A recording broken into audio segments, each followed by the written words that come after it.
+2 class बेटे आज हम पार्ट भी शुरू कर रहे हैं। उसका लेसन नंबर 1। लेसन का नाम है संसदीय प्रणाली का नमूना, पार्लियामेंट्री गवर्नमेंट।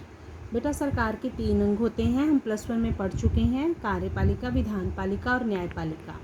जो सरकार के 2 अंग हैं, कार्यपालिका और विधानपालिका, उनकी आपसी संबंधों के आधार पर ना 2 तरह की सरकारें होती हैं। अगर तो विधानपालिका और कार्यपालिका में गहरा संबंध है, आपस में उनका रिलेशन है, तो उस सरकार का नाम होता है बेटे संसदीय सरकार। अगर नहीं है दोनों के बीच कोई रिलेशन, एक दूसरे से बिल्कुल अलग है, तो उस सरकार का नाम होता है अध्यक्षीय सरकार। ये जो संसदीय सरकार है ये हमारे इंडिया में है और अध्यक्षीय सरकार बेटे अमेरिका में है। इस सरकार में सब कुछ जो है वो राष्ट्रपति होता है और संसदीय सरकार में सब कुछ जो होता है वो मंत्रिपरिषद होती है। अब है आगे संसदीय सरकार कहते किसे हैं। इस लेसन का पहला क्वेश्चन है बेटे, संसदीय सरकार क्या है। संसदीय सरकार वो सरकार होती है बेटा जिसमें विधानपालिका और कार्यपालिका में गहरा संबंध होता है। विधानपालिका में आते हैं बेटे 2 सदन संसद के, लोकसभा, राज्यसभा। संघीय विधानपालिका में और संघीय कार्यपालिका में आते हैं मंत्रिपरिषद, राष्ट्रपति और प्रधानमंत्री, तीनों। ठीक है, इनके बीच मतलब गहरा संबंध होता है। और जो विधानपालिका का निम्न सदन है, कौन सा होता है निम्न सदन? लोकसभा।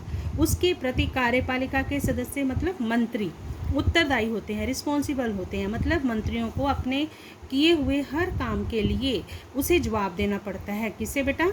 लोकसभा को। और इसमें तीसरी बात क्या है, संसदीय सरकार में 2 कार्यपालिकाएं होती हैं। एक होती है नामात्र जो नॉमिनल होती है, जिसका सिर्फ नाम होता है और वो है राष्ट्रपति। दूसरी होती है वास्तविक जो होती है मंत्रिपरिषद, जो वास्तव में सारी शक्तियों का प्रयोग करती है। संसदीय सरकार को लोग उत्तरदायी सरकार और फिर मंत्रिमंडल प्रणाली की सरकार भी कहते हैं। ये सरकार बेटे इंडिया ने इंग्लैंड से ली है। क्यों? क्योंकि इंग्लैंड का ही भारत पर काफ़ी लंबे समय तक शासन था। इसलिए जब अंग्रेज भारत से चले गए तो भारत के लिए उस समय जब 1947 में कोई सरकार अडॉप्ट करके शासन चलाना शुरू करना था, तो उसने सोचा कि मैं कौन सी सरकार अपनाऊं। तो जिसका उसे पुराना अनुभव था, मतलब काफ़ी लंबे समय से वो अंग्रेज़ों को देखते आ रहे थे संसदीय सरकार के अधीन शासन करते हुए, इसलिए बाद में भी उन्होंने इसी सरकार को बनाए रखा। तो इंग्लैंड से भारत ने संसदीय सरकार ली है। नेक्स्ट क्वेश्चन है बेटे, संसदीय सरकार की परिभाषा लिखे। डिफाइन करना है अब हमने संसदीय सरकार। डिफाइन जब हम करते हैं तो अपने शब्दों में नहीं करते, हम किसी न किसी राइटर जो राजनीतिक विद्वान होते हैं उसकी तरफ से करते हैं। इसमें हमने डॉक्टर गार्नर की परिभाषा ली है। जो अर्थ मैंने अभी आपको बताया है सेम वैसी ही डेफिनेशन ली है बेटे मैंने, ताकि आपको क्लियर हो जाए। संसदीय सरकार ऐसी प्रणाली है, मतलब ऐसी सरकार है जिसमें वास्तविक कार्यपालिका, मतलब वास्तविक कार्यपालिका कौन सी है? मंत्रिपरिषद, अपनी नीतियों और कार्यों के लिए विधानपालिका या उसके एक सदन, कौन से एक सदन मैं पहले भी बता चुकी हूँ, लोकसभा, विधानपालिका की एक सदन मतलब लोकसभा के सामने उत्तरदायी होती है।